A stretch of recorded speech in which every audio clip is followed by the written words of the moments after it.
कल्याण डोंबिवली महानगरपालिकेच्या आस्थापनेवरील सेवानिवृत्त तसेच म्यात सफाई कामगारांच्या 51 वारसांना लाड पागे समितीच्या शिफारशीनुसार वारसा हक्काने नियुक्तीपत्र आदेश वाटप आज महापौर हर्षाली चौधरी, उपमहापौर राहुल दामले व आयुक्त अभिनव गोयल यांचे हस्ते महापौर दालनात करण्यात आले।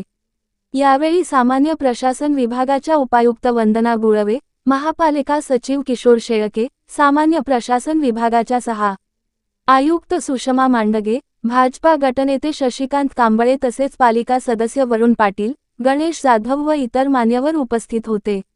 लाभार्थ्यांना नियुक्तीपत्र देताना महापौर हर्षाली चौधरी यांनी उपस्थित लाभार्थ्यांना शुभेच्छा दिल्या आणि अधिक कार्यक्षमतेने आपले काम करण्याबाबत सूचना दिल्या। नव्याने नियुक्त झालेल्या कर्मचाऱ्यांनी शहराच्या विकासासाठी प्रामाणिकपणे व कार्यक्षमतेने काम करून महानगरपालिकेची सेवा अधिक चांगल्या रीतीने करावी, असे मार्गदर्शन महापालिका आयुक्त अभिनव गोयल यांनी यावेळी उपस्थित लाभार्थ्यांना केले।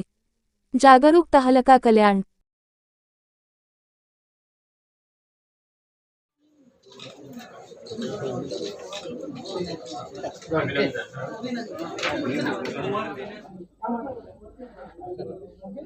तर काय सांगाल आता हा कार्यक्रम त्याच्यामध्ये आयोजित केला? आज आपण जे वारस हक्क असतात त्याच्यामध्ये 51 नियुक्ती देण्याकरिता आजचा कार्यक्रम आयोजित केला होता। माननीय महापौर, माननीय उपमहापौर, इतर सर्व माननीय लोकप्रतिनिधी आणि मी आपण इथे आज जवळजवळ 51 लोकांना आज इथे महानगरपालिकामध्ये सफाई कामगार म्हणून नियुक्ती त्यांना देण्यात आलेली आहे।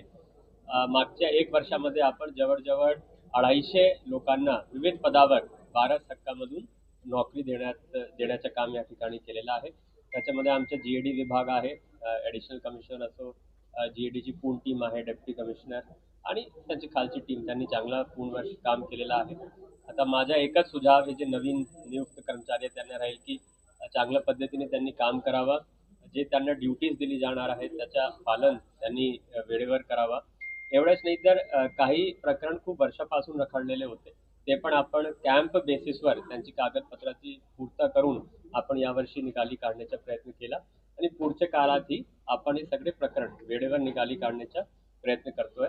आज माननीय महापौर, उपमहापौर मॅडम, उपमहापौर साहेब हे उपस्थित होते, त्यांचाही मी या ठिकाणी आभार व्यक्त करतो आणि याचा एकच उद्देश आहे की आपली जे कर्मचाऱ्यांची संख्या आहे त्याच्यामध्ये वाढ होईल, KDMCचे जे प्रशासन आहे तेही सुदृढ राहणार आणि कामाची जे एफिशियन्सी आहे त्याच्यामध्ये वाढ होणार। तर ज्या पद्धतीने काल एका